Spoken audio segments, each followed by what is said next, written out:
Ako ste ikada posjetili Plitvice, jedno od najljepših prirodnih čuda Hrvatske, možda se zapitali koji je mračni događaj ostavio trag tame u ovom idiličnom okruženju.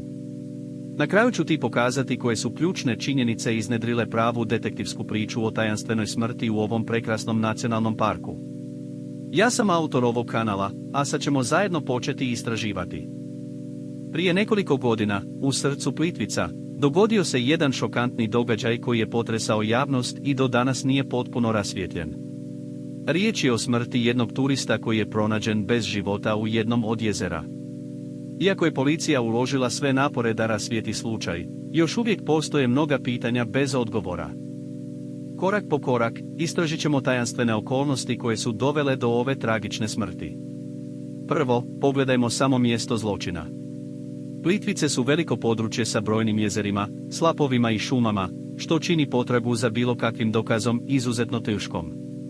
Zatim, pogledajmo žrtvu.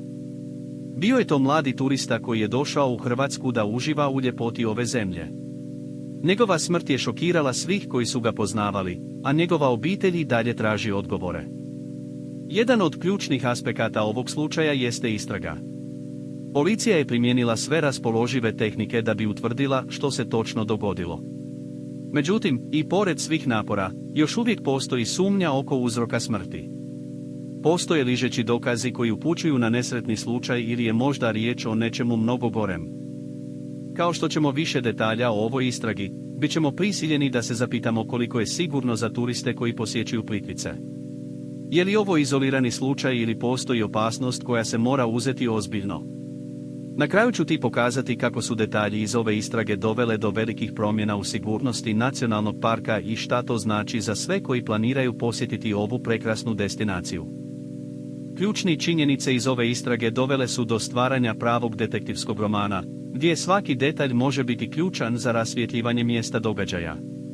Na kraju ću ti pokazati koji su odlučujući dokazi koji su pomogli u rasvjetljivanju ovog slučaja i kako će ovo utjecati na našu percepciju ovog nacionalnog parka.